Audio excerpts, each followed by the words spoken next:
এটা খুঁজতে হয় না, এটা সমস্ত মানুষ, আপনার 18 কোটি মানুষের মধ্যে কোটি কোটি মানুষ এটা অনুধাবন করে।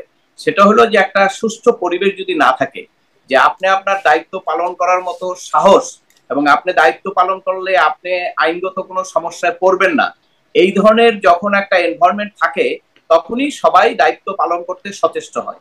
কিন্তু আপনার পুলিশের অবস্থা দেখেন, আজকের যে পুলিশ, যেটা এখন অনেকেই বলে যে এখনো তাদের সেই জুলাই আগস্টের যে ট্রমা এখনো তারা কাটিয়ে উঠতে পারেননি, এবং কাটিয়ে ওঠার জন্য যে ধরনের আপনার অ্যাক্টিভিটিস দরকার ছিল, বা যে ধরনের রাষ্ট্রের পক্ষ থেকে একটা নিশ্চয়তার দরকার ছিল, সেগুলো রাষ্ট্র দিতে পারেনি, বরঞ্চ আপনার সাইকোলজিক্যালি এমন ভাবেই করা হয়েছে যে এই ঘটনার ক্ষেত্রে পুলিশ কিন্তু আপনার সব জায়গায় দেখবেন খুব অ্যাক্টিভলি এখন কাজ করছে না। কারণ হলো, আমি ট্রাফিক লাইনে দেখেন, আমরা ট্রাফিকের রাস্তায় চলাফেরা করি, ট্রাফিকেও দেখি, থানায়ও দেখি, সব জায়গায় একই অবস্থা। মানে খুব এগিয়ে বেড়ে যে পুলিশের যে দায়িত্ব, যে ল অ্যান্ড অর্ডার কোন রকম যদি ব্যত্যয় হয়, ঝাঁপিয়ে পড়ে তারা এটাকে নিয়ন্ত্রণ করবে, এই মানসিকতাটা তাদের মধ্যে এখন নাই।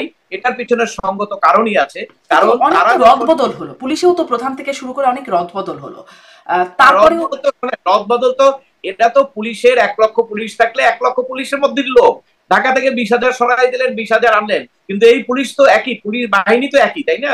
ব্যক্তি হয়তো পরিবর্তন হচ্ছে, ব্যক্তি পরিবর্তন তো কিছু আসে যায় না।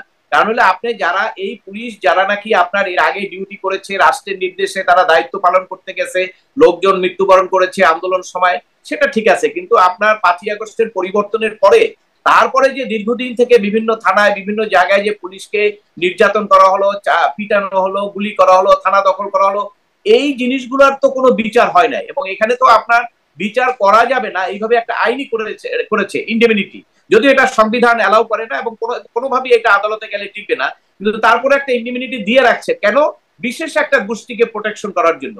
এবং এই প্রোটেকশন আপনি যতদিন রাখবেন, ততদিন পুলিশকে আপনি অ্যাক্টিভলি আগের মতো পুলিশের কার্যক্রম আপনি পাবেন না, কারণ পুলিশ এখনো মনে করে তারা মব সন্ত্রাসের শিকার হতে পারে। এবং এটা তো বাস্তবতা আমরা দেখেছি, কারণ আজকে যে বললেন যে 2জন পুলিশ 4জন ওখানে ছিল, তারা যদি নুরুল হুদার সাহেবকে সেভ করতে গিয়ে ওই লোকগুলোকে যদি তারা ধরেন কোন রকম বল প্রয়োগ করতো, বা তাদেরকে লাঠি পেটা করতো, তাহলে কি হতো অবস্থাটা? তাহলে দাঁড়াতো যে এই পুলিশ আপনার সরকারের দোষর, এবং এদেরকে এখনই চাকরি খেতে হবে। অতএব ওই জিনিসটা তো তারা কোনোভাবেই করবে না, কোনো রিস্ক নেবে না তারা। অতএব রাষ্ট্রের পক্ষ থেকে যখন এইরকম একটা এনভায়রনমেন্ট চলে আসবে, যে না, আমরা আইন শৃঙ্খলা রক্ষাকারী বাহিনী, আমাদের দায়িত্ব আমরা পালন করতে পারবো, রাষ্ট্র আমাদের কোনো নিপীড়ন, নির্যাতন বা ওই আপনার দোষরের কোনো সার্টিফিকেট আমাদেরকে দিবে না, এবং আমাদের কোনো সমস্যা হবে না, এই চিন্তাটা যখনই করতে পারবেন, তখনই তারা স্বাধীনভাবে কাজ করতে পারবেন। এর আগে পুলিশের পক্ষ থেকে আপনি স্বাধীনভাবে কাজ করার সুযোগটা আপনি পাবেন না। ঠিক এই ঘটনা প্রসঙ্গে আরেকটু কথা বলবো, নুরুল হুদার প্রসঙ্গে, মানে তার বিরুদ্ধে যে মব ইনজাস্টিসটা হলো সেটা নিয়ে আরেকটু কথা বলবো। কিন্তু আপনি আমি আপনাকে আপত্তি জানাই, আপনি শব্দটা জাস্টিস এখানে আনবেন না, আমি ইনজাস্টিস বলেছি খুব মানে সুচিন্তিতভাবে। আমি সিরিয়াসলি অপোজ করি এটা, এটা মব ভায়োলেন্স এবং এটা মব সন্ত্রাস, এটা কোনো জাস্টিস না কোনোভাবেই না। এবং যারা বলে তারা যদি ইচ্ছা করে বলে, বুদ্ধি করে বলে, তাহলে তারা এটাকে বিচার হিসেবে নিতে চায় মানুষকে একটা দেখানোর জন্য, কিন্তু এটা কোনোভাবেই সঠিক নয়। বিচারকে এভাবে কলঙ্কিত করার কোনো সুযোগ নাই। আমাদের স্বরাষ্ট্র উপদেষ্টার কাছ থেকে ওই শব্দটা এসেছে, মব জাস্টিস। আমি অবশ্য বলেছিলাম মব ইনজাস্টিস। আমি আপনার কাছ থেকে আসলে সেই ইন্ডেমনিটির কথাটা একটু শুনতে চাই, যেটির কথা বলছিলেন, যার কারণে পুলিশের মনোবল ভেঙে গেছে বা পুলিশ ঠিক মতো কাজ করছে না, সেটি কেন চ্যালেঞ্জ হচ্ছে না? কেউ কেন চ্যালেঞ্জ করছে না? কোথায় চ্যালেঞ্জ করবে বলে? আদালতে। আদালত কি আমরা যে 5ই আগস্টের আগে যে আদালতের পরিস্থিতি পরিবেশ ছিল, এই পরিস্থিতি বাংলাদেশে কি অবস্থায় বিদ্যমান আছে, এটা যারা আমরা আদালতে আছি তারা বুঝতে পারি। আদালত স্বাধীনভাবে এই মব ভায়োলেন্সের কারণে, মব সন্ত্রাসের কারণে আদালতও স্বাধীনভাবে কাজ করতে পারে না, যেমন পুলিশ পারে না। কারণ আপনি যখনই কাউকে জামিন দিতে যাইবেন, তখনই আপনাকে আক্রমণ করা হবে, এবং তখনই আপনাকে দোষর বলা হবে, এবং যখন আপনি কোনো অর্ডার দিতে যাবেন, তখন আপনাকে কোর্ট চেঞ্জ করে দেওয়া হবে।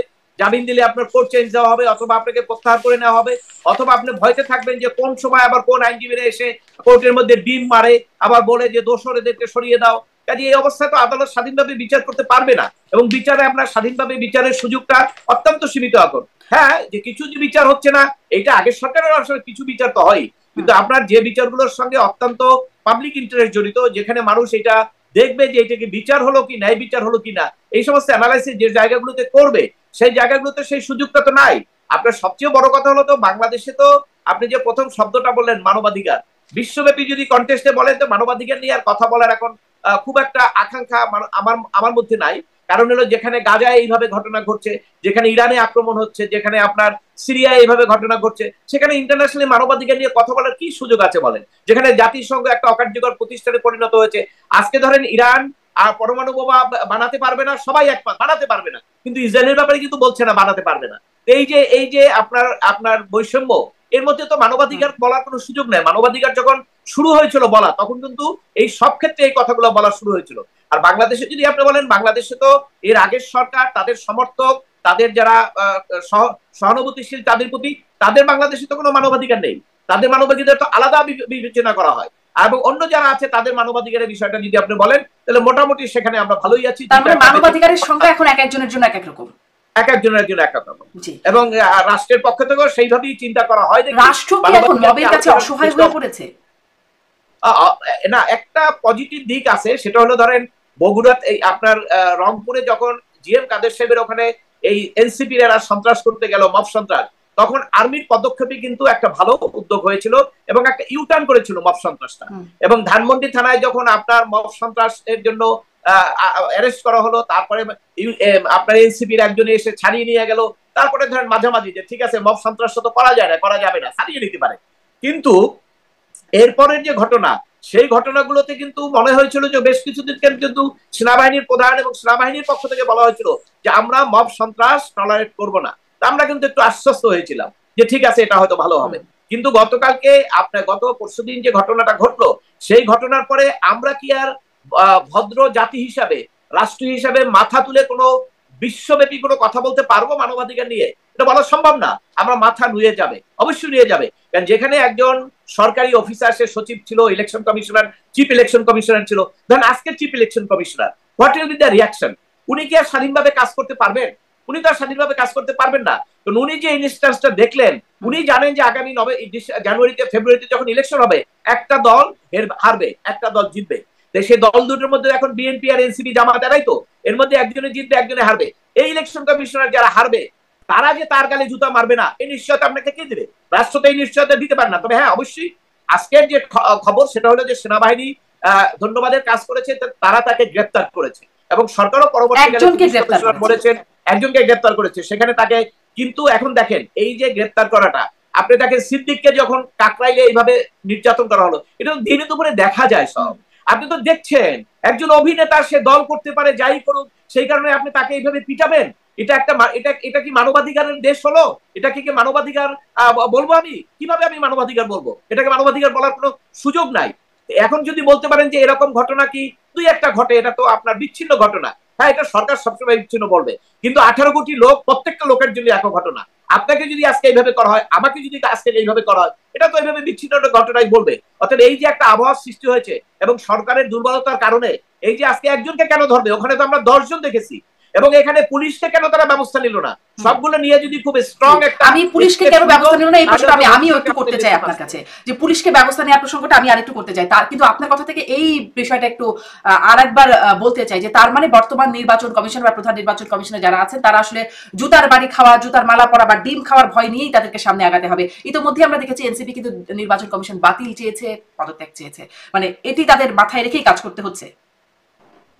হ্যাঁ, অবশ্যই। কারণ আপনি ধরেন 5ই আগস্টের পরে মানুষের প্রত্যাশা ছিল একটা নির্বাচন, এবং আসলেই তো ম্যাক্সিমাম মানুষের প্রত্যাশা ছিল একটা দ্রুত নির্বাচন। মানে অর্থাৎ মানুষের এই যে ভোট দেওয়ার অভিযোগ, এই কারণেই তো মূলত বলা হয়েছে যে এদেরকে সরিয়ে একটা ভালো নির্বাচন দেওয়া হোক, যে ক্ষমতায় আসবে জনগণের মনোনীত প্রতিনিধিরা ক্ষমতা, রাষ্ট্রের ক্ষমতা থাকবে। এটা তো সংবিধান আমাকে বলছে। এইটাই ছিল অধিকাংশ মানুষের প্রত্যাশা। কিন্তু কিছু লোক যারা নাকি এখানে নেতৃত্ব দিল, তারা একটি লোভে পড়ে একটা সরকার গঠন ক্ষমতার মধ্যে চলে গেল। এই কারণে ওই টোটাল জিনিসটাই ফ্রাস্ট্রেট হয়ে গেছে।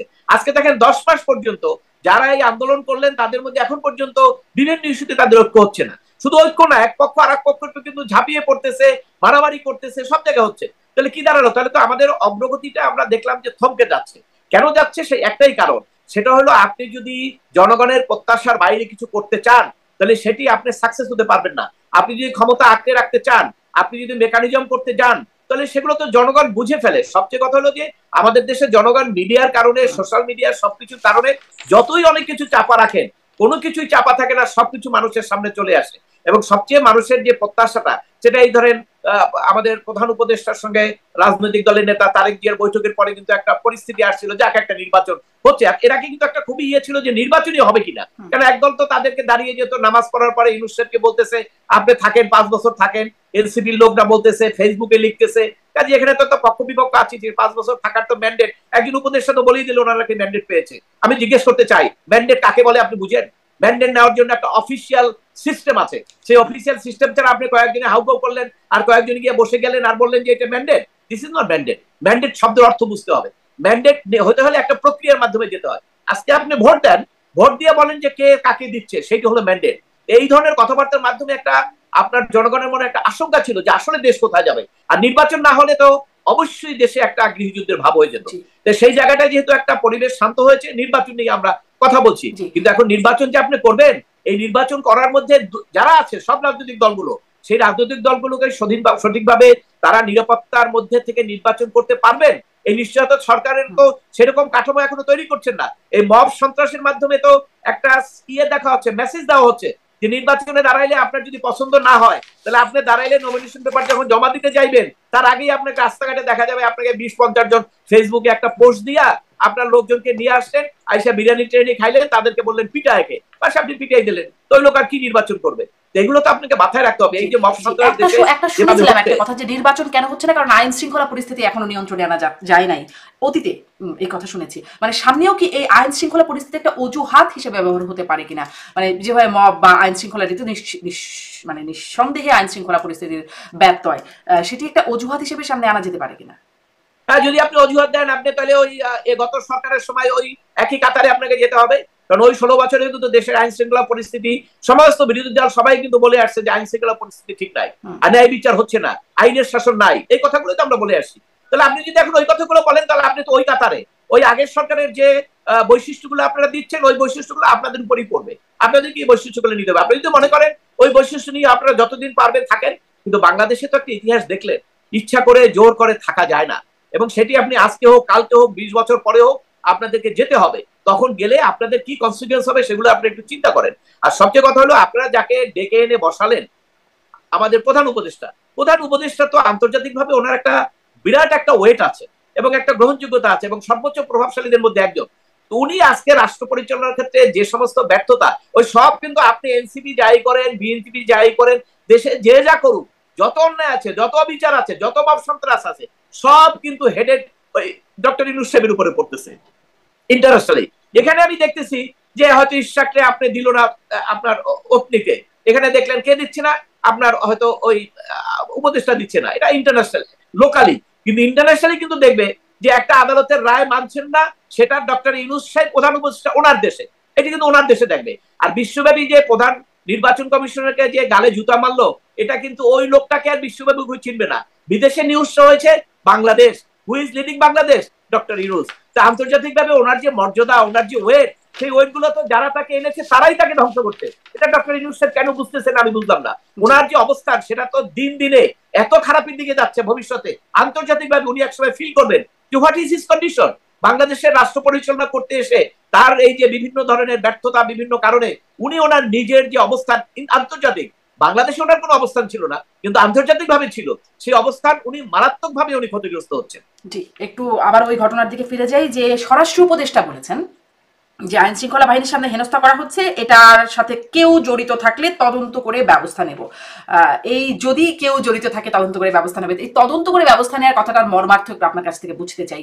এটি কি আসলে খুব অর্থবহ কোনো কথা নাকি একদম নাটকের ডায়লগের মতো? কারণ আমরা একটু বলি, কদিন আগেই এই তদন্ত করে ব্যবস্থা নেবার প্রসঙ্গে আমরা দেখেছিলাম যখন সাবেক রাষ্ট্রপতি আব্দুল হামিদ চিকিৎসার জন্য দেশ ছেড়ে গেলেন, তখনও এরকম বলা হয়েছিল যে তদন্ত করে ব্যবস্থা নেওয়া হবে। 3 সদস্যের একটা কমিটিও করা হয়েছিল, 3 জন উপদেষ্টাকে সদস্য করে, 3 জন বা 4 জন সম্ভবত উপদেষ্টাকে সদস্য করে তদন্ত কমিটি করা হয়েছিল। পরে উনি আবার ফিরেও এসেছেন, সেই তদন্ত কমিটির কোনো খোঁজ থাকে না, এটাই বরাবরই থাকে না। আসলে এই যে বললেন তদন্ত করে ব্যবস্থা নেওয়া হবে, এটাকে আপনি কিভাবে এটি মানে মাহত কি?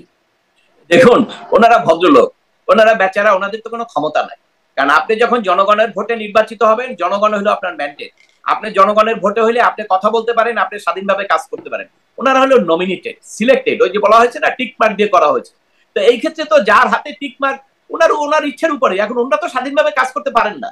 যদি এই কথা বলতেন, উনি যদি সাহস দেখাতে পারতেন, ধানমন্ডিতে যখন মব সন্ত্রাস হলো সেখানে পুলিশ অ্যারেস্ট করলো, সেখানে এনসিপির একজন নেতা এসে তাকে ছাড়িয়ে আনলো, উনি যদি এইটা মিন করতেন বা ওনার যদি সাহস থাকতো, ওই এনসিপির নেতাকে উনি সহযোগী হিসাবে গ্রেফতার করে যদি থানায় পাঠাতে পারতেন, কোর্টে পাঠাতে পারতেন, তাহলে বোঝা যেত যে ওনার সাহস আছে, উনি যেটা বলেছেন এটা মিন করেন। কিন্তু উনি সবকিছু করতে পারবেন না, আপনাকে আগেই বললাম, কারণ ওনাদের নিয়োগটা হলো একটা টিক মার্কের উপরে, একজনের ইচ্ছার উপরে। কাজে উনি এমন কিছু করবেন না যে কোন কাজটা সরকার সমর্থক বা সরকারের লোকজনের বিপক্ষে যায়। ইভেন কি আপনাকে এখন তো পার্টি সরকারের তো এখন কিন্তু আপনি বিএনপি বলেন, জামাত বলেন, এদের কিন্তু সরকারই বলতে হবে, কেন তারা তো সরকারকে সাপোর্ট দিচ্ছে না। অর্থাৎ এই যে মব সন্ত্রাস করতেছে, এগুলো তো আপনি কেউ হবে এনসিপি, নাহলে কেউ বিএনপি, নাহলে কেউ জামাত, কেউ তো করতেছে, তাই না?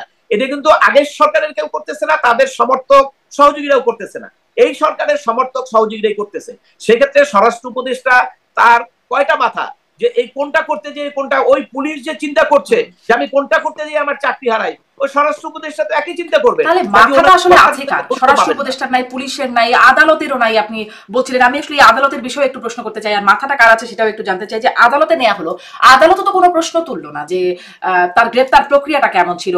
আমি দেখছিলাম 171-এর কয়েকটি উপধারা অনুযায়ী পেনাল কোডের মামলাটি হয়েছে, বিএনপির পক্ষ থেকে মামলাটি করা হয়েছে। মামলা মানে এটি ওয়ারেন্ট লাগে এই মামলা গ্রেফতার করার জন্য। দুপুরে মামলা হয়েছে, কোনো ওয়ারেন্টেরও বিষয় দেখলাম না, গ্রেফতার করে ফেলা হলো। আদালত কোনো প্রশ্ন তোলে না কেন? আদালত প্রশ্ন তুলবে, আপনি একটু একটু চিন্তা করেন। আপনি যখন আদালতে যায়, আপনি কি ব্যাকগ্রাউন্ড দেখেন, এর আগে আদালতে পিপি এবং এপিপি সহ 20-50 জন আইনজীবী থাকে, ওখানে কিন্তু অন্য আইনজীবীরা নাই। আওয়ামী লীগ সমর্থিত আইনজীবী বা তাদের সমর্থক বা অনেক আইনজীবীরা কিন্তু এখন আদালতে যায় না। সারা দেশে অনেক আইনজীবীরা জেলখানায় আছে, যেটা বাংলাদেশের ইতিহাসে কখনো দেখা যায়নি। যে আমরা হইলাম আইনজীবীরা হলাম বিচার বিভাগের একটা পার্ট, এবং আমরা যদি কোর্টে না থাকি মামলা কে করবে? যার ফলে কোনো হিনিয়াস অফেন্স ছাড়া কোনো আইনজীবী সাধারণত কোনো জেলখানায় থাকতেন না। আপনার এর আগের সরকারের সময় দেখছেন আমাদের বারের প্রেসিডেন্ট মাহমুদুল খোকন, জয়নাল আবেদিন সাহেব, ওনারা দেখছি কোর্টে, কিন্তু যাত্রাবাড়ির মামলা হয়ে গেছে, কিন্তু ওনারা কিন্তু জেলে যান নাই। কারণ এটা প্র্যাকটিস যে পলিটিক্যাল মামলায় আইনজীবীরা জেলে যায় না, কারণ আইনজীবী তো একজন ক্লায়েন্ট, একজন মানুষের স্বার্থ রক্ষার জন্য কোর্টে কাজ করবে। তবে হ্যাঁ, হিনিয়াস অফেন্স, ধর্ষণ মামলা, হত্যা মামলা, এগুলো আপনি করতে পারেন। এখন বারের একজনের চেম্বার ভাঙছে, সেই কারণে 60-70 জন আইনজীবীকে ধরেন জেলখানায় যেতে হলো, আপিল বিভাগ পর্যন্ত তাদের কিন্তু ফার্স্ট রাউন্ডে তারা জেলখানায় থেকে গেলেন, পরের রাউন্ডে এসে তারা আস্তে আস্তে হচ্ছে। এখন এই যে ঘটনাগুলো, এটা তো একটা শিক্ষা দিচ্ছে। আমরা তো হিউম্যান বিং না। আপনি যে টকশো করতেছেন, আপনি তো আমেরিকায় আছেন, নিশ্চয়ই হয়তো আমেরিকায় আছেন, ওখান থেকে আপনি বলছেন, কিন্তু আপনি যা বলতে পারেন বাংলাদেশের টকশোতে দাঁড়িয়ে সবাই কি সেই সব কথা বলতে পারবে? কারণ এই টকশো করার কারণে, এই কথা বলার কারণে তার বাড়িতে যে কালকে দোষর হিসাবে বলে কেউ আক্রমণ করবে না, বা তাকে চাঁদা চাইবে না, বা তার ফ্যামিলির উপর আক্রমণ করবে না, এই নিশ্চয়তা তো আপনি দিতে পারবেন না, এবং এই নিশ্চয়তা তো সরকারও দিচ্ছে না। তাহলে কিভাবে করবে বলেন, কিভাবে বলবে? আজকে যে বিচার বিভাগের কথা বলতেছেন, আমরা জানি বিচারকরা কাঁদে, জজ কোর্টে বা বিভিন্ন জায়গায় আপনার এই সারেন্ডার করলে 300 নম্বর আসামি, বারের প্রেসিডেন্ট, সে 300 বয়স হইলো কত, 70-এর উপরে, 300 নম্বর আসামি, এটা পলিটিক্যাল কেস, কিন্তু তাকেও জজ সাহেব জামিন দিতে পারছে না, হাইকোর্ট আগাম জামিন দেওয়ার পরেও। কেন? যদিও ওখানে 20-25 জন যারা আছে সরকার দলীয় পিপি, যদিও তারা সরকার দলীয় পিপি মানে তো ম্যাক্সিমাম হলো রাজনৈতিক দলের, তো তারা যদি আবার কি করে, কারণ ওনার প্রোটেকশন কি দিবে? পুলিশই তো অকার্যকর, তো জজ সাহেবের প্রোটেকশন কি দিবে বলেন? তো এটা তো একটা মারাত্মক ঘটনা না? এই সমস্ত কারণে সব জায়গায় কিন্তু এই জিনিসগুলো হয়ে গেছে।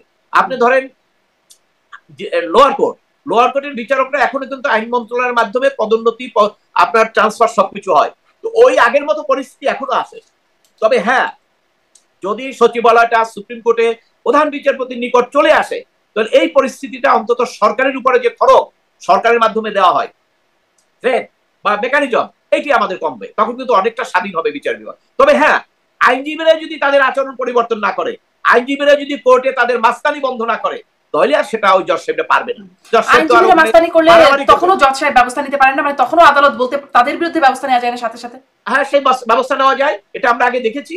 আপনি যখন আইনজীবী একটা কোন রকম অন্যায় করেন জজ সাহেবের সঙ্গে বিচারকের, এর আগে আপনি জানেন 5ই আগস্টের আগে আদালতে 3-4টা কন্টেম্প পিটিশন হয়েছিল আইনজীবীদের বিরুদ্ধে, এবং আদালত খুব শক্ত হাসতে সমস্ত আইনজীবীরা এসে বারের প্রেসিডেন্ট, সেক্রেটারি সহ 20-30 জন একটা বারের এসে মাপ চেয়েছে। কিন্তু আজকে কে করবে? কে করবে বলেন? কোথায় আপনার সেই নিরাপত্তাটা আপনি দিবেন? একজন আইনজীবী, একজন যে বিচারক করবে, সে বিচারকের অপোনেন্ট হলো লয়াররা। তো লয়াররা যারা এখন লিডিং দিচ্ছেন, তারা তো ওই লাইনে সবাই আছেন, তারা হইলো যেভাবে হোক কন্ট্রোল করা, নিয়ন্ত্রণ করা, তাদের নিয়ন্ত্রণে সবকিছু হবে, এই ধরনের একটা অ্যাটিটিউড চলে আসছে। আইনজীবীদের মধ্যে যে আপনার সহমর্মিতা, সেটা তো এখন নাই। থাকলে তো আজকে আইনজীবীরাই বিপদে পড়তেন না, শত শত আইনজীবী কোর্টে আসতে পারেন না। কে বাধা দেয়? ওই আইনজীবীরাই দেয় বাধা। কেন? পারের ইলেকশনে হয়তো তার প্রবলেম হবে, অথবা তার ইনকাম কমে যাবে, অথবা তাকে দাবিয়ে রাখতে পারলে তার মামলা বেড়ে যাবে। এই সমস্ত ক্রাইসিস গুলো আইনজীবীদের রয়ে গেছে, এবং এই ক্রাইসিস দূর করার জন্য আইন মন্ত্রণালয়, আইন উপদেষ্টা, প্রধান বিচারপতি কেউই তো কোনো উদ্যোগ নিচ্ছেন না। আমরা তো দেখি না যে প্রধান বিচারপতি সমস্ত আইনজীবীদেরকে ডাকছেন, সমস্ত আইনজীবীদের দলমত নির্বিশেষে, এবং উনি বলছেন যে আমার বিচারালয়, আপনারা আইনজীবী, আমরা একদিকে বিচারক, আপনারা আইনজীবী, আপনাদের সমস্ত প্রোটেকশন আমরা দেব, আপনারা স্বাধীনভাবে কাজ করেন। এই কথা তো আমরা কোনোদিন দেখি নাই। এই কথা না দেখলে আপনার এই যে শত শত আইনজীবী বিভিন্ন বারে পলাতক আছে, আসতে পারে না, জেলখানায় আছে, তো তারা কিভাবে বিচারে সহযোগিতা করবে? এবং এই লেসন থেকে এখন যারা কাজ করবে তারা কিভাবে সাহস নেবে বলে? সাহস নিতে হলে তবে একটা তো লাগে, কারণ সর্বশেষ জায়গাটা হলো প্রধান উপদেষ্টা। তো প্রধান উপদেষ্টার থেকে যদি আপনি শেল্টার না পান, তাহলে আপনি শেষ, গেলেন না, আপনি তো আপনার তো কোনো ইয়ে নাই। তো এখন মানুষ আশা করতেছে ওইটাই, যে নির্বাচন হলে নির্বাচিত সরকারের জবাবদিহিতা থাকে। এই প্রধান উপদেষ্টা যদি 10 বছরও থাইকে চলে যায়, আপনি কিন্তু ওনাকে জবাবদিহি করতে পারবেন না। জনগণ তো ওনাকে বলার সুযোগ পাবে না যে আপনি ভালো করেন না, আপনাকে আমরা ভোট দেবো না। ওইটা রাজনৈতিক দলকে পারবে। এই জন্য নির্বাচনটা ইম্পর্টেন্ট, ইমিডিয়েটলি ইম্পর্টেন্ট। কারণ হলো এই নির্বাচন হলে পরে একটা সরকার আসবে, যেই আসুক, নির্বাচনের গুরুত্বের কথা আপনি বলছেন, পরবর্তী ইলেকশনে কাজে সে ওই রকম কাজ আর করতে পারবে না। কারণ পরবর্তী ইলেকশনে তো আপনাকে নির্বাচনে আগের মতো তো আর কাইতে আসতে পারবেন না। ওই জায়গাটা আপনারা ঠিক করেন। সবচেয়ে বড় কাজটা ছিল নির্বাচন সিস্টেম তৈরি করা, আর কিছু লাগবে না বাংলাদেশে। আপনি নির্বাচনী সিস্টেমটা ঠিক করে দেন, যে কেউ যেন রাষ্ট্র ক্ষমতায় বসে ভাবতে না পারে যে আগামী নির্বাচনে আমরা মেকানিজম করে চলে আসবো, বাস, আর কিচ্ছু লাগবে না। সে অন্যায় কাজ করতে পারবে না, কারণ রাজনৈতিক দল সবসময় ক্ষমতায় যেতে চায়। তো পরবর্তী নির্বাচনে যদি সে খারাপ কাজ করে, জনগণ তাকে ভোট দিবে না। কাজে সিম্পল হয়ে গেল। এই সিম্পল কথাটা আপনাদেরকে এখন পর্যন্ত 10 মাসে কেউ বুঝাইতে পারলো না, এবং আপনারাও বুঝলেন না। কেন বুঝলেন না? আমরা বুঝতে পারি না, কেউ কিছু বুঝতে পারছি না। মেকানিজমটা এখন আর কি আসলে, এটা অবশ্য রাজনৈতিক জায়গা থেকে প্রশ্ন, যে 24-এর নির্বাচনে যেমন বিএনপি এবং বিরোধী পক্ষগুলো অংশগ্রহণ করলো না, আওয়ামী লীগ একটা আমির নির্বাচন করে দিল নিজেরা মিলে। বিএনপি বলতো আমরা আর মামারা মিলে নির্বাচন হলো। এখন আসলে যখন আবার এই নতুন নির্বাচনের কথা, আগামী নির্বাচনের কথা, তখনও আওয়ামী লীগ একটা বড় প্রতিপক্ষ নাই, এবং অন্যান্য আরো দল তারাও আসলে নির্বাচনে আসতে পারবে কিনা, এখানেই আসলে প্রতিপক্ষ কোথায়, মানে বিকল্প কোথায় জনগণের হাতে, বা যথার্থ বিকল্প আছে? দেখুন, জনগণের কাছে বিকল্প, আপনি যদি রাষ্ট্র পরিচালনা করতে চান, তাহলে রাষ্ট্রের, আমার সংবিধান দেখতে হবে, সকল নাগরিক আপনার কাছে সমান। আর আপনি যদি বলেন যে আগের সরকারের যারা সমর্থক আছে সে আমার নাগরিক না, তাহলে আপনাকে আগে দেশটা ভাগ করতে হবে।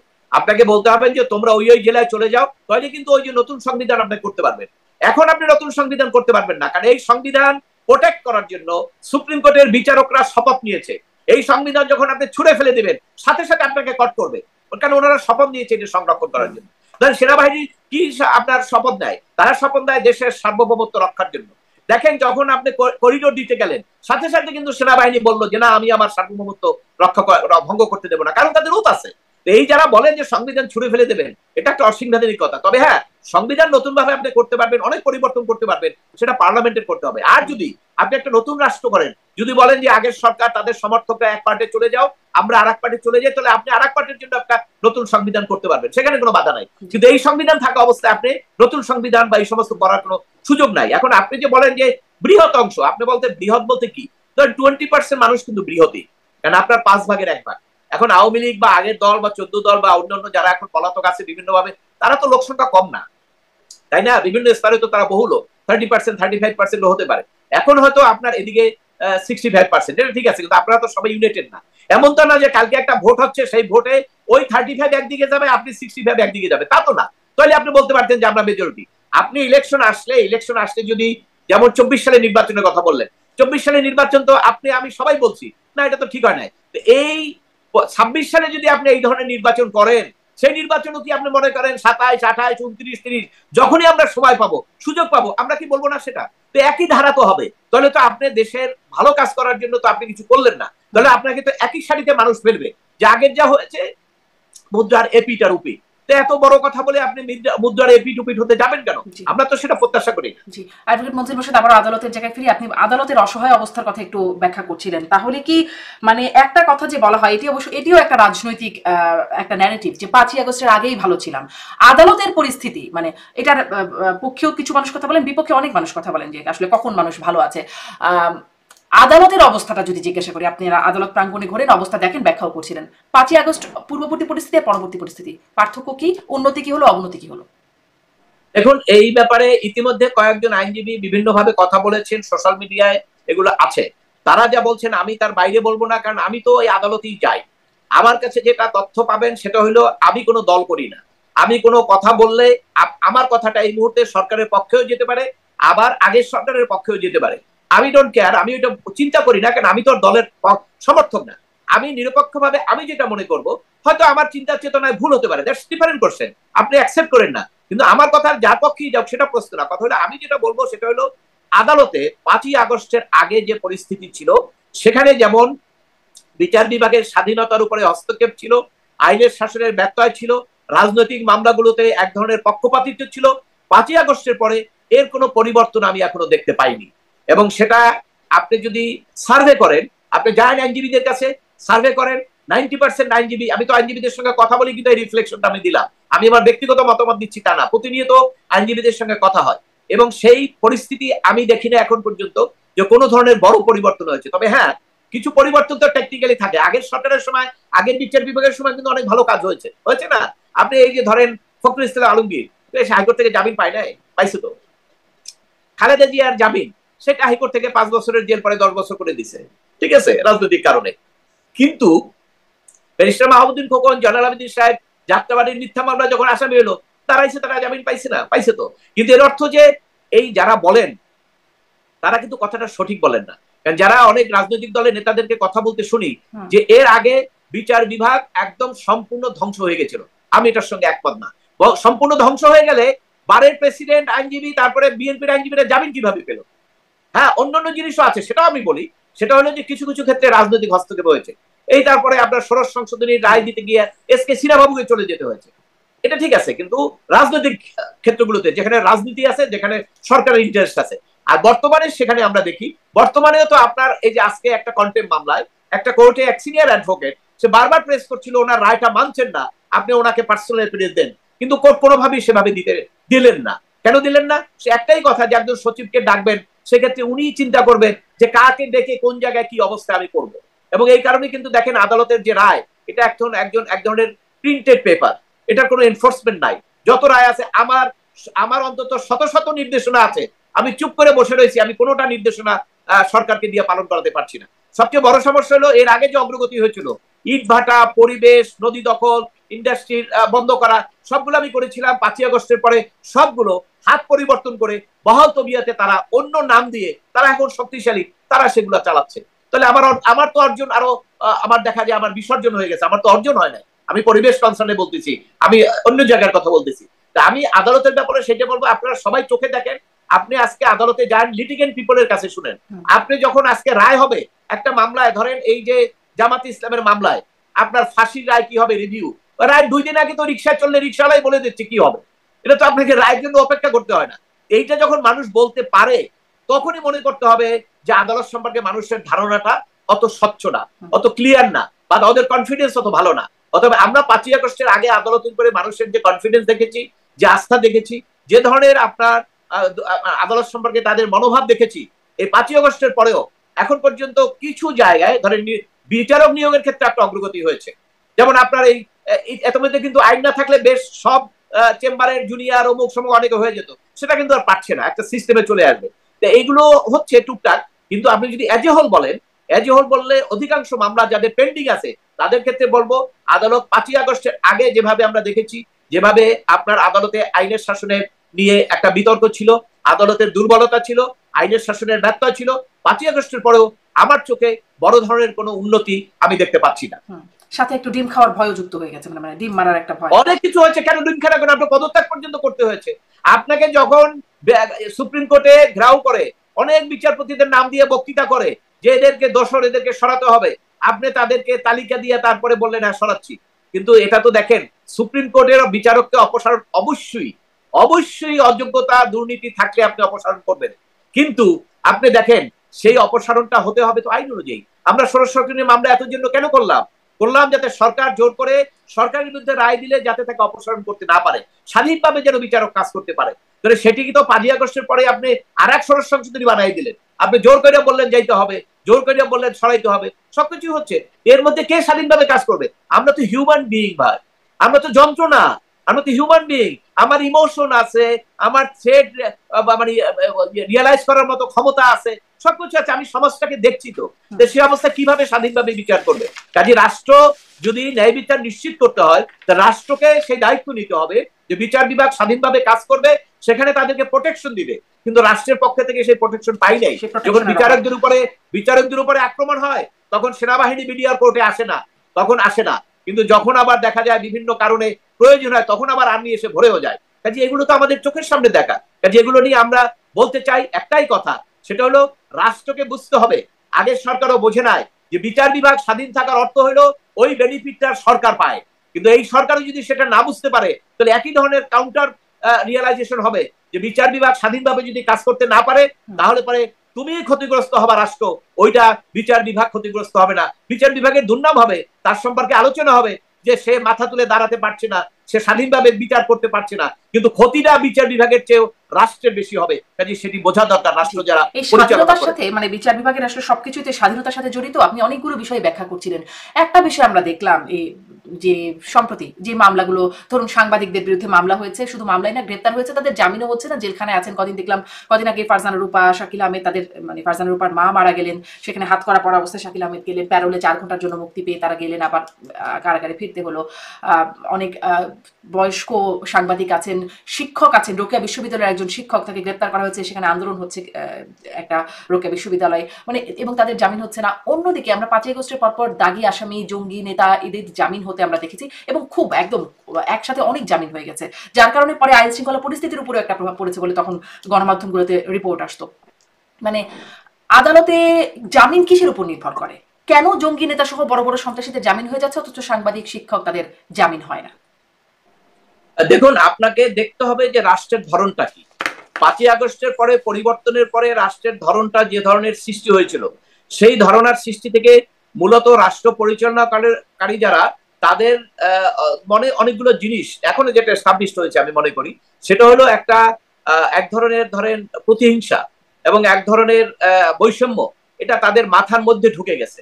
যদি না ঢুকে যেত, তাহলে কিন্তু নিশ্চয়ই এর আগের সরকারের আমলে অনেকেই অপরাধ করেছে। ইভেন কি আপনার সিএসসি, যাকে আপনার গ্রেপ্তার করা হয়েছে, সে অপরাধ করেছে, অবশ্যই আমি স্বীকার করি যে সে নির্বাচনকে এইভাবে করেছে। কিন্তু আপনি যদি যে অপরাধ, সেই অপরাধের জন্য আপনি বিচার না করে আপনার ক্ষোভের কারণে তাকে আর একটা কেসে আপনি এমন ভাবে শাস্তি দিলেন যে তাকে জেলখানায় পৌঁছবে, এটি তো ন্যায় বিচার না, এটা মানবাধিকার না। এবং এটা যারা করছেন তাদেরকে বুঝতে হবে ওই একই পলিসি আপনাদের জন্য আসবে। কারণ হলো, আপনি দেখেন আজকে যারা ক্ষমতায় ছিলেন এর আগে, তারা তো চিন্তা করে নাই যে আজকে এই ধরনের মামলা হবে, এই ধরনের আপনার ঘটনা ঘটবে, কিন্তু দেখেন ঘটেছে। এবং আজকে যারা আছেন তারাও যদি মনে করেন যে দেশে আর কিছু ঘটবে না, আপনারাই সবকিছু করে যাবেন, নো নো নো। কারণ হইলো ন্যাচারাল জাস্টিস একটা আছে। আপনি যখন অন্যায় করবেন, সে অন্যায়ের প্রতিকার, অন্যায়ের প্রতিদান আপনার উপরে আসবে। আপনি প্রতিহিংসা নিয়ে, বৈষম্য নিয়ে যদি রাষ্ট্র পরিচালনা করেন, সেটার রিয়াকশন আপনার উপরে ন্যাচারালি হবে, আজকে হোক, কালকে হোক, 10 বছর পরে হোক। এখন সেখানে আপনি যে রাষ্ট্রকে পরিচালনা করার জন্য, এই যে বললেন সাংবাদিক, আমার কষ্ট লাগে। আমার তো সাংবাদিকদের সঙ্গে বহু যোগাযোগ, কারণ আমি আজকে প্রায় 2004, প্রায় 21 বছর থেকে জনস্বার্থের মামলা করি। হাজার হাজার বার সাংবাদিকদের সঙ্গে কথা হয়েছে, শত শত সাংবাদিকের সঙ্গে ব্যক্তিগত পরিচয়। এখন ইন্টারভিউ দিতে হয়। এখন ইন্টারভিউ দেওয়ার পরে আমি জিজ্ঞেস করি, আপনি কি এটা, আমি যা বলবো আপনি কি ছাপাতে পারবেন কিনা? ও সরি বলে নাই যে ভাই এটা আমি শিওর না, কিন্তু এটা কিন্তু আমার ইন্টারভিউ কিন্তু আগে এরকম কথা হয় না, এরকম বলে নাই। তাহলে আপনি এটা বাদ দেন। আপনি এই যে সাংবাদিকরা আজকে টেলিভিশনে প্রশ্ন করে তাদেরকে যে এটা কি করবেন, তার জন্য চাকরি চলে যায়। তাহলে সাংবাদিকরা হলো একটা সবচেয়ে বড় আপনার স্তম্ভ। বিচার বিভাগ যেমন, সাংবাদিক তেমন, সিভিল সোসাইটি তেমন, প্রশাসন তেমন, পুলিশ তেমন। সে সাংবাদিকদের অবস্থা কি করুণ অবস্থা। সাংবাদিকরা তো আগে ছিল 60 ডিগ্রি। আমরা বলি যে অনেক এমপি তারপরে মন্ত্রী, তারা টেলিভিশন পত্রিকা নিয়ে দিয়েছিল 80%। ওই সময় আমরা দেখতাম 30টা টেলিভিশনের মধ্যে 2-3টা টেলিভিশন তারা মোটামুটি একটু মেরুদণ্ড সোজা করে, যতদূর সম্ভব 100% না, 80% তারা কাজ করতো। আর 28টা টেলিভিশনই ছিল 90 ডিগ্রি আপনার কাত হওয়া গভর্নমেন্টের দিকে। ওই 90 ডিগ্রি টেলিভিশন এখন 360 ডিগ্রিতে কাত হয়ে গেছে। এই হলো পরিবর্তন। এটার মাধ্যমে কি দাঁড়ালো? এটার মাধ্যমে দাঁড়ালো জনগণ ক্ষতিগ্রস্ত হচ্ছে। কারণ মিডিয়া যদি আপনি তথ্যগুলো সঠিকভাবে, ধরেন একটা বিষয়, যেমন ধরেন এখন মিডিয়াতে প্রকাশ্যে ডক্টর ইউনূসের সমালোচনা হয়, তখন তো কেউ ছিল না যে নিয়ে আসলে শেখ হাসিনা সমালোচনা করতে পারতেন। হ্যাঁ, অফকোর্স সেটি করতে পারতেন না, ওখানে সমালোচনা শেখ হাসিনা ছাড়া অন্যদেরকে করতে পারতো, কিন্তু সেটা আবার বিএনপি জামাত যারা ছিল তারা আবার বেশি করতে গেলে, তারা যেহেতু রাজনীতি করে তাদের কাছে কিন্তু তখন অনেক প্রবলেম হইতো, ডিজিএফআই ডাকতো, মামলা দিত, ভাঙচুর হইতো, গাড়ি একবার দুটো গাড়ি ভাঙচুর হইলো না, তো পরিস্থিতি বিভিন্ন রকম ছিল। এখন আপনি কথা বলতে পারেন, কিন্তু এই কথা যে বললেন, কথা বলতে পারেন, কারণ হলো যে কারণ কি, কারণ হলো ওনরা তো আপনার মেজরিটি না।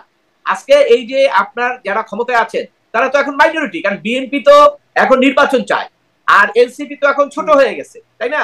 আর তারপরে জামাত ইসলাম তো আপনার আলাদা ইন্ডিপেন্ডেন্ট দল এখন সেই ক্ষেত্রে আপনার মেজরিটি পিপল তো আপনার এখানে এখন বিএনপির সমর্থক। এখন এই যে যারা ক্ষমতায় আছে সরকারকে সমর্থন দিচ্ছে, সেখানে সরকারের সঙ্গে আগে থেকে তো বিরোধ চলে আসছে। বিএনপি নেতারা যেভাবে সমালোচনা করছেন, ওনার তো সাহস ছিল না একজন বিএনপি নেতাকে ধরে ঢুকানোর, ওনার তো সাহস থাকতে হবে, সেই সাহস তো নাই। কেন উনি দিলে তো তার পরের দিন তো ক্ষমতা পরিবর্তন হয়ে যাবে, কারণ বিএনপি তখন পুরো মাঠ তাদের দখলে, লক্ষ লক্ষ মানুষ, তাদের কোটি কোটি মানুষ, এনসিপি কয়জন তাদেরকে ঠেকাবে? 5ই আগস্ট হয়েছিল, সবাই মিলে ছিল, সেই কারণে সেই কারণে বিএনপি নেতারা তো কথা বন্ধ করলো কবে? তারেক জিয়ার সঙ্গে মিটিং এর পরে, তাই না? কিন্তু ইশরাক সাহেব কিন্তু বলতেছেন, ইশরাক সাহেব তো আপনি পারলেন না ধরতে। কেন ধরতে পারবেন না? কারণ এটা তো একটা মেজরিটি ফোর্সের উপরে তো আপনি যেতে পারবেন না, কারণ আপনার তো সেই অথরিটি নাই। আপনাকে তো দেওয়া হয়েছে একটা বিশেষ কাজ করার জন্য, অন্তর্বর্তীকাল। আপনার তো দুর্বলতা আছে, আপনি তো জনগণের ভোটে নির্বাচিত হন নাই, আগামী ভোটেও তো আপনি দাঁড়াচ্ছেন না।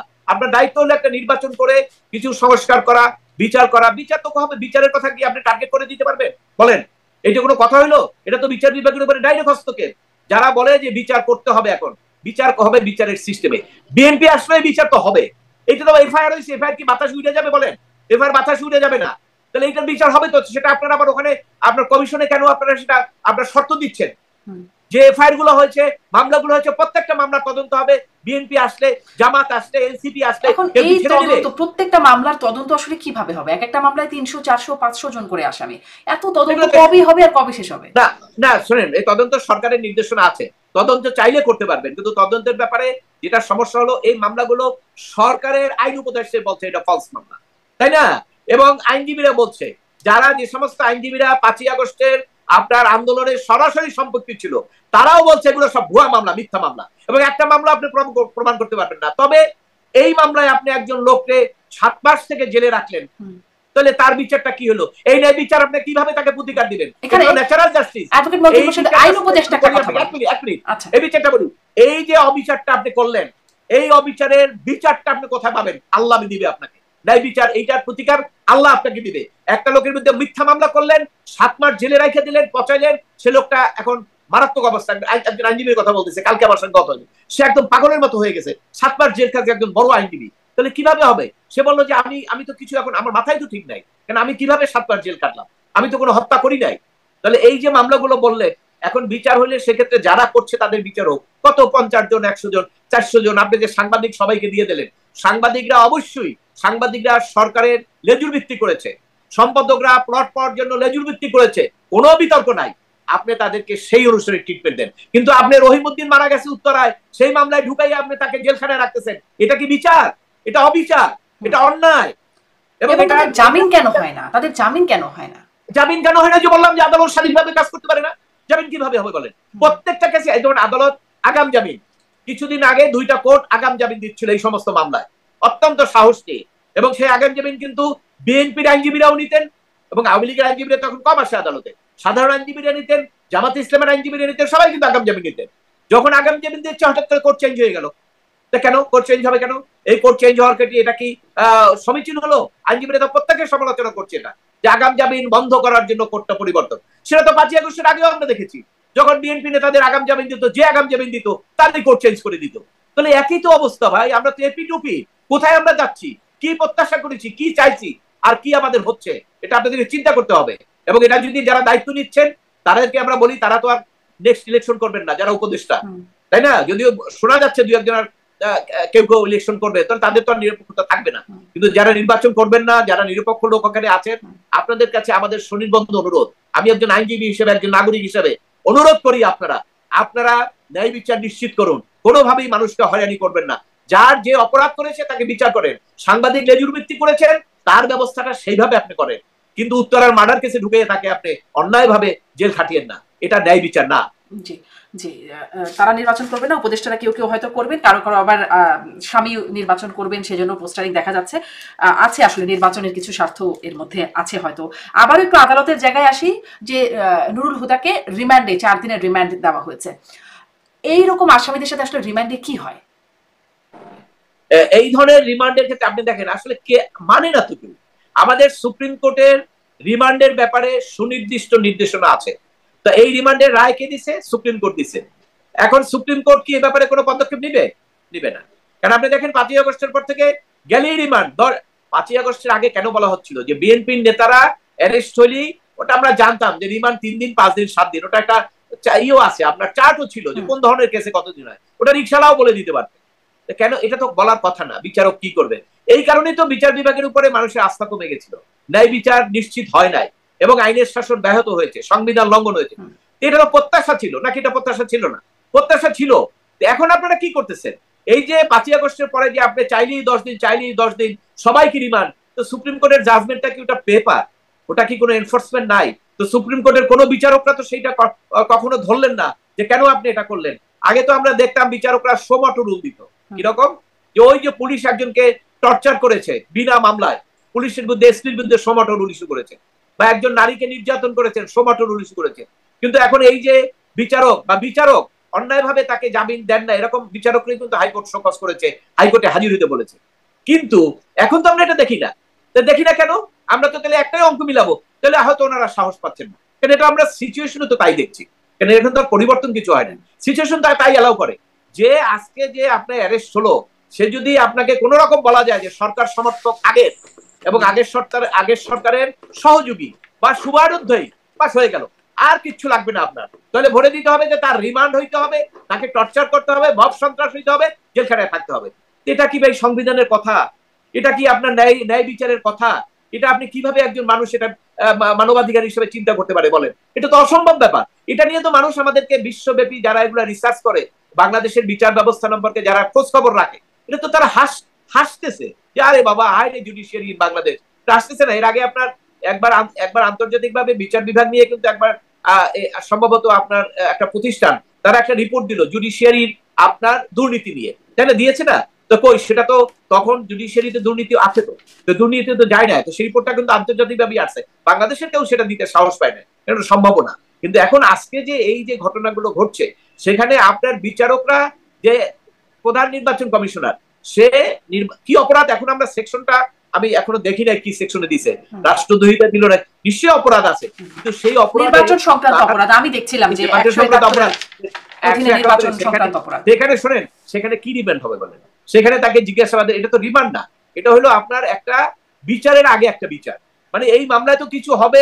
উনি তো কালকে কোর্টে যেটা বলছেন দেখলাম, যে আমি তো ফিল্ড লেভেলে যে দেখি না কি করতেছে, কাজে এইটা বিচার করে তাকে আটকানো তো কঠিন হবে। এটা রাজনৈতিক ভাবে এটা সমাধান করতে হবে যে আপনি এই ধরনের সিস্টেম রাখবেন না যে নির্বাচনে এই ধরনের ম্যানুভারিং করা যায়। আপনি এই ধরনের সিস্টেম রাখবেন না, কারণ আপনি সিস্টেম রাখবেন না, মেরুদণ্ডহীন লোক প্রধান নির্বাচন কমিশনার হতে পারে, ওই কাজটা আপনি করেন। সে কাজ না করে অন্য কিছু করলে এটা লাভ হবে না। বলেন মেরুদণ্ডওয়ালা লোক মানে গেলেই বা কি হবে? কারণ বিএনপি সহ, মানে এই নির্বাচনের আগে, আমি 24-এর নির্বাচনের আগের কথা বলছি, বিএনপি সহ বিরোধী দল তখন যারা ছিল আন্দোলনরত, তারা অনেকেই বলেছেন, সিনিয়র নেতারা বা শীর্ষ নেতারা বলেছেন যে এই দলীয় সরকারের অধীনে নির্বাচন কমিশনে যদি ফেরেশতা এনেও বসিয়ে দেওয়া হয়, তবুও সঠিক নির্বাচন হওয়া সম্ভব না। মানে মেরুদণ্ডওয়ালা লোক এনে বসিয়ে দেওয়া হলেও সঠিক নির্বাচন সম্ভব না। তাহলে আসলে মানে নুরুল হুদাকে কিভাবে দায়ী করা যদি সিস্টেমে যদি গলত? দেখুন, অবশ্যই এটা সম্ভব না। কেন? কারণ হলো যে ইলেকশন কমিশন কয়জন? 5 জন। তারা তো টোটাল বাংলাদেশের নির্বাচনটা করে না, তারা পলিসি মেক করে এবং তারা ওভারসি করে। আপনার নির্বাচনটা করে হলো সরকারের সহযোগিতায়। তো সরকার যদি সহযোগিতা, আপনার প্রত্যেকটা জেলায় রিটার্নিং অফিসার কে ছিল? ডিসি। তো ডিসি সে হলো মন্ত্রীর অধীনে। মন্ত্রী যদি ফোন করে যে ভাই ওখানে ভোট কিন্তু কাইটে আমারে দিও, ডিসি তো না দিয়ে উপায় নেই, কারণ ডিসির চাকরি এবার মন্ত্রীর হাতে। আপনি তো টোটাল সিস্টেমটা তো আগে পলিউটেড করে ফেলছেন। পলিউটেড না করলে কিন্তু সেটা ডিসি যদি দেখতো যে মন্ত্রীর কথা না শুনলে আমার চাকরি যাচ্ছে না, আমাকে এখান থেকে ট্রান্সফার করে বান্দরবান দিচ্ছে না, ওই সিস্টেমটা যদি জীবিত থাকতো, তাহলে আর আপনি ডিসি দিয়ে করাইতে পারতেন না। আপনারা সব সিস্টেম গুলো ভঙ্গ করি ওইভাবে লোক দিয়া মেরুদণ্ডহীন বা মেরুদণ্ড সহ দিলেও কাজ হবে না, কারণ সরকার তো আপনাকে সহযোগিতা করছে না। কারণ এই জন্যই তো রাজনৈতিক দলগুলোর অধীনে নির্বাচন হয় না, এই জন্যই তো কেয়ারটেকার গভর্নমেন্টের দাবিটা আছে। এবং আমরাও তো বিশ্বাস করি যে বাংলাদেশের যে রাজনৈতিক কৃষ্টি এবং আমাদের যে মানসিকতা এবং আমরা যে নেতারা ক্ষমতায় গেলে থাকতে চাই, এই সমস্ত কারণে এই কেয়ারটেকারের বাইরে নির্বাচনটা গ্রহণযোগ্য হবে না। এবং কেয়ারটেকারের নির্বাচন করতে গেলেও কেয়ারটেকারের সঙ্গে যারা থাকবেন সেই প্রশাসনকেও নিরপেক্ষভাবে কাজ করতে হবে। এবং আপনি ধরেন এই যে যতদিন পর্যন্ত এই ইলেকশন কমিশনের রিটার্নিং অফিসার সরকারের দিয়ে রাখবেন ততদিন পর্যন্ত নিরপেক্ষ নির্বাচন হবে না, এই সরকারের দিয়ে হবে না। কেন এই সরকারের তো কিছু লোকের প্রতি সাপোর্ট আছে না, ওই প্রশাসন তো বুঝবে যে কার দিকে সাপোর্ট আছে, তারা সেইভাবে কাজ করবে। অর্থাৎ রিটার্নিং অফিসার করতে হবে ইলেকশন কমিশনের, ওইভাবে করতে হবে যে ইলেকশন কমিশনের অফিসার সে হবে রিটার্নিং অফিসার। ওর চাকরির ট্রান্সফার, পোস্টিং, প্রমোশন ওই মন্ত্রীর হাতে না, ওরটা হলো ইলেকশন কমিশনের হাতে। অতএব ওই জায়গাটা আপনি কাজ করেন, এটা কাজ করতে লাগে 1 মাস, আপনারা তো 9 মাস থেকে 10 মাস থেকে করতেছেন। আমি জানি না, একজন অভিজ্ঞ লোককে কিন্তু নির্বাচন কমিশনের এই কমিশনের মানে কমিশন সংক্রান্ত বিষয়ে প্রদান করা হয়েছিল, কিন্তু রিপোর্টে দিয়ে দিয়েছেন। তো ওই জায়গাগুলোতে কি আছে জানি না। এটা তো নির্বাচনটাকে একমাত্র জিনিস, একমাত্র দায়িত্ব এবং একমাত্র কর্তব্য যদি হইতো যে নির্বাচনটাকে এমন একটা সিস্টেম করে দেওয়া যে বিএনপি, আওয়ামী লীগ, জামাত যেই ক্ষমতায় যাও, পরের ইলেকশনে তারা কোনোভাবেই এই নির্বাচনী ব্যবস্থাকে ম্যানেজ করে ক্ষমতায় যেতে পারবে না। বাস 70% কাজ আপনাদের শেষ। কারণ বিএনপি, আওয়ামী লীগ, জামাত, এনসিপি যারাই ক্ষমতায় থাকুক কোনোদিনও সে চাইবো না নেক্সট ইলেকশনে হারতে। তাহলে একমাত্র উপায় কি তার? কাজ করবে রয়ে শুয়ে, জনগণ যাতে ক্ষুব্ধ না হয়, কারণ নেক্সট নির্বাচনে আমাকে হেরে যেতে হবে। এই কাজটাই আপনারা করতে পারলেন না 10 মাসে, যেটা লাগে 2 মাস করতে, সেইটা আপনারা 10 মাসে করতে পারলেন না। আপনারা ডালা মেলে বসলেন অনেকক্ষণ। এখন ডালা মেলে বসছিলেন তো বিভিন্ন কারণে, অনেক দিন থাকবেন, 5 বছর বা 10 বছর, অনেকে বলছে যে আজীবন, কিন্তু সেটা তো পারলেন না, কিন্তু সেটা তো পারবেন না। কেন এখন তো আপনাকে ফেব্রুয়ারিতে নির্বাচনের জন্য রাজি হতে হলো। কেন? না হলে তো নির্বাচনে আন্দোলনে বিএনপি চলে যাবে। তা বিএনপি আন্দোলনে চলে গেলে তো আপনার অস্তিত্ব কোথায় থাকে? বিএনপির কি সমর্থন আর আপনাদের কি সমর্থন বলেন? যেখানে পুলিশকে বিএনপির আন্দোলনে ঠেকাবেন, আওয়ামী লীগের সময় আন্দোলন পুলিশ ঠেকাইতে পারে, আওয়ামী লীগকে ঠেকাইতে পারছে কেন? পুরো পুলিশটা আওয়ামী লীগ তার পর্দার তলে নিয়ে নিছিল, কভারে নিয়ে নিছিল, পারছে, যা কইছে এটা করছে। এবং ওরা পিটাইছে ইচ্ছা করিয়া, প্রমোশন পাওয়া যায় কিনা। ওরা আপনার ইচ্ছা করিয়া নির্যাতন করছে যে খবরটা দিবে স্বরাষ্ট্র মন্ত্রকে, স্যার আমি কিন্তু বিএনপির অমুক নেতারে পিটাইছি, ও আচ্ছা প্রমোশন হয়ে গেল। এই টোটাল সিস্টেম আপনার আমলে এই জিনিসটা যে আপনি এখন করতে পারবেন না, কারণ পুলিশ তো সেই অবস্থানে নাই। এবং এটা কবে হবে? একটা রাজনৈতিক দল ক্ষমতায় আসতে হবে, তারপরে রিফর্ম হবে, তাদেরকে সে সাহস দিয়ে হবে, ইন্ডিমিনিটি সরাইতে হবে, তারপরে আপনি সে রেজাল্ট পাবেন। আজকে যদি বিএনপি বড় ধরনের আন্দোলন করে, এই সরকারের ক্ষমতা নেই তাদের ঠেকানোর জন্য। অর্থাৎ সে কারণে এটা নির্বাচন তো আপনাকে দিতে হবে। আপনি নির্বাচন দিচ্ছেন, নির্বাচন দিচ্ছেন, আপনি নির্বাচন প্রক্রিয়ার জন্য আমার মনে হয় আপনি সবকিছু বাদ দিয়ে গবেষণা করেন সারা দিন রাত, নির্বাচনী সিস্টেমটাকে কিভাবে ভালো করা যাবে এইটা করেন। দেখবেন রাজনৈতিক দলরাই পরবর্তী অন্য অন্য সংস্কার সবকিছু তারা ভালো করবে, ভালো না করলে সে ক্ষমতা আসতে পারবে। অনেক গবেষণা করে প্রতিবেদন দেওয়া হয়েছে, কিন্তু প্রতিবেদন দেওয়ার আগে নির্বাচন কমিশন আবার গঠন করা হয়েছে, মানে আগের নিয়মে, আগের আইনে। এরকম অনেক বিতর্ক এর আগেও এসেছে। আপনি বলছিলেন বিএনপির কথা, এই নুরুল হুদাকে হেনস্থার ঘটনায় কিন্তু স্বেচ্ছাসেবক দলেরই সম্পৃক্ততা পাওয়া গেছে, ভিডিওতে আসছে। যদিও সেই মোজাম্মেল হক ঢালি স্বেচ্ছাসেবক দলের সদস্য, তিনি বলছেন যে এটা এআই দিয়ে বানানো হতে পারে। অনেকের কাছে আসলে ভিডিও আছে। আমি আরেকটা শেষ একটু আদালত, এটাও তো পত্রিকা আছে আপনার, ওই যে আপনার সিদ্দিক অভিনেতা, তাকে যে আপনার কাকরাইলে পিটাইলে, ওগুলো তো আপনার বিএনপি সমর্থিত লোকজন, পত্রিকা আসছে তো এটা।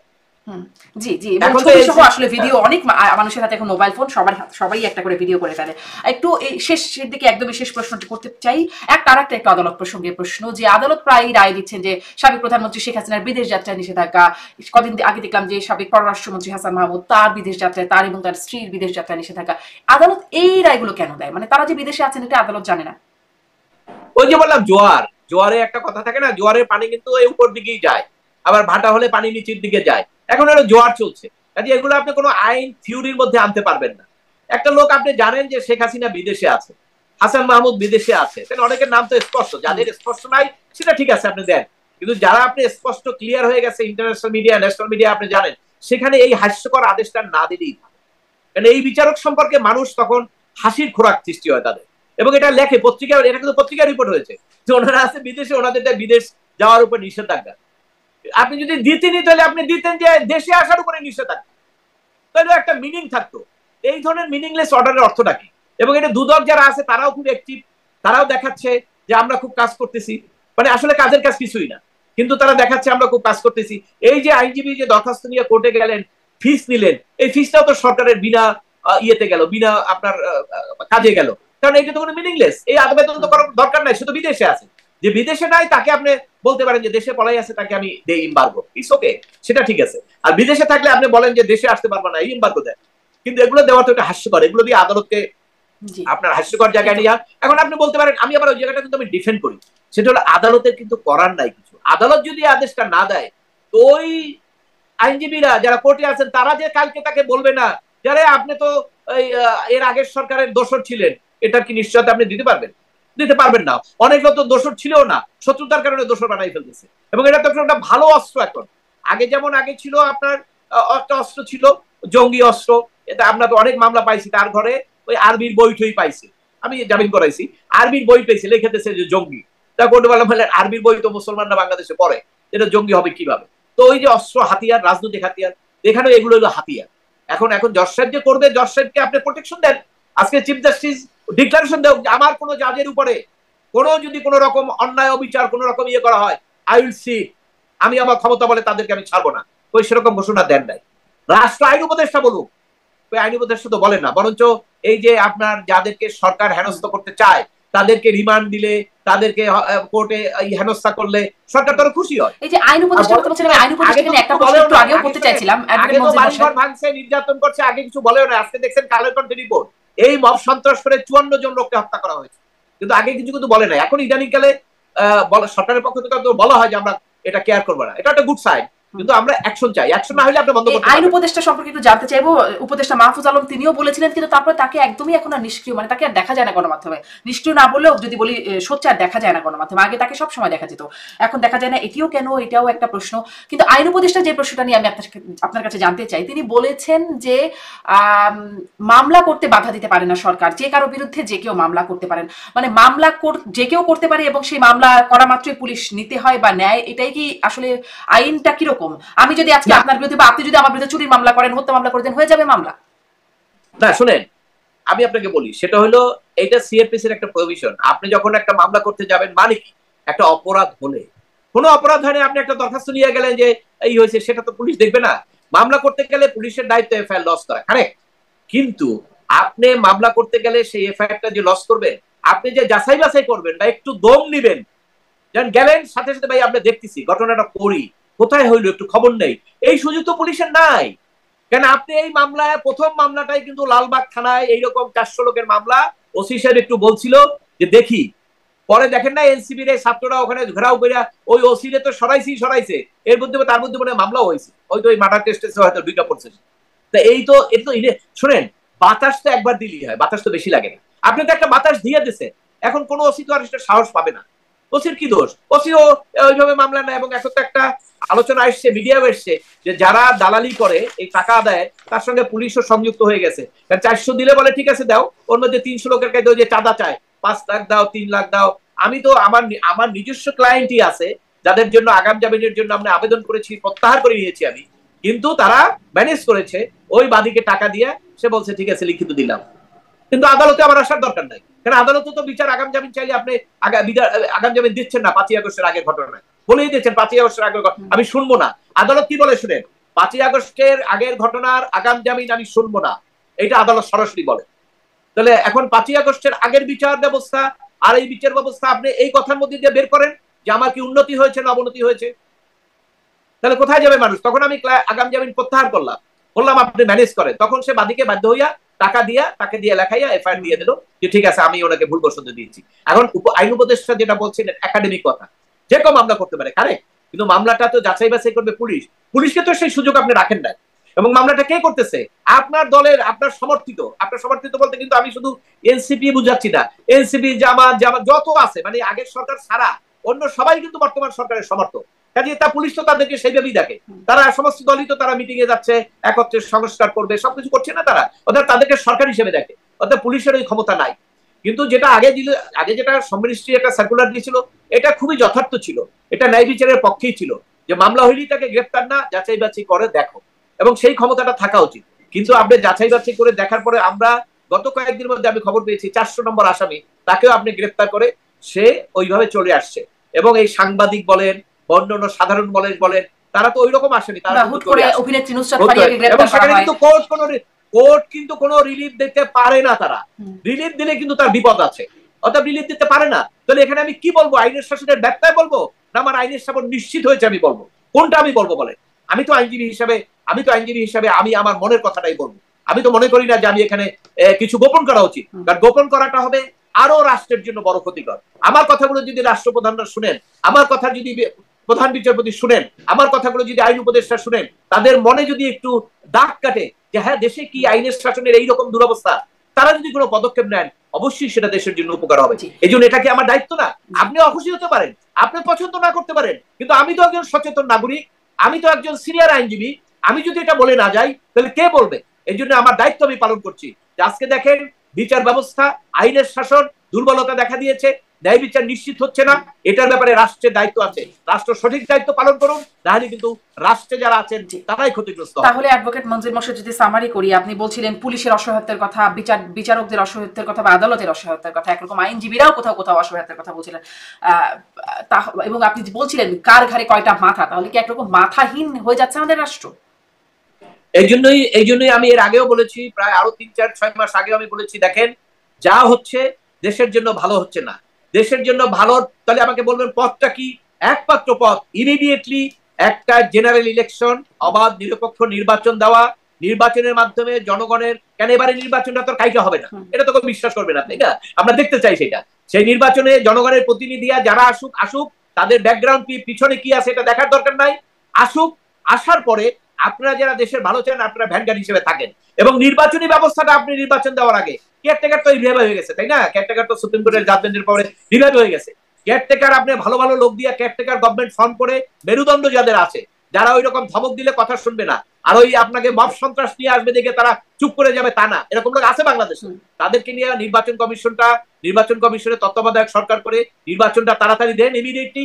শুধুমাত্র নির্বাচন কমিশনটাকে আপনারা এমন একটা কাজ করে যান যেটাকে কেউ ব্যবহার করে ক্ষমতার সিঁড়িকে তারা আপনার নিশ্চিত করতে পারবে না। এই একটা কাজ যদি আপনারা করেন, 1000 বছর আপনাদেরকে মানুষ মনে রাখবে যে বাংলাদেশের গুণগত পরিবর্তন আপনারা করে দিয়েছেন। আর অন্য যেগুলো করতেছেন রাজনৈতিক উদ্দেশ্য নিয়ে, বিদেশি লোকজন আসছে, অনেকে নাকি সংবিধান পরিবর্তন করে দিবে, আমাদের অনেক কিছু শিখাবে। আরে বাবা, আমার যে ক্যারেক্টার, আমার ক্যারেক্টার আপনি চেঞ্জ করবেন কেমনে? আমাকে সিস্টেমের মাধ্যমে করতে হবে। আমার দেশের অনেক মানুষ এখনো প্রধান উপদেষ্টা বিদেশে গিয়ে বলে আসছেন যে আমরা নাকি টাকা খাইয়া ভোট দেয়। এটার মধ্যে আমিও পড়ে গেছি, আপনিও পড়ে গেছেন, কিন্তু আমি তো ভাই টাকা খেয়ে কাউকে ভোট দেই নাই।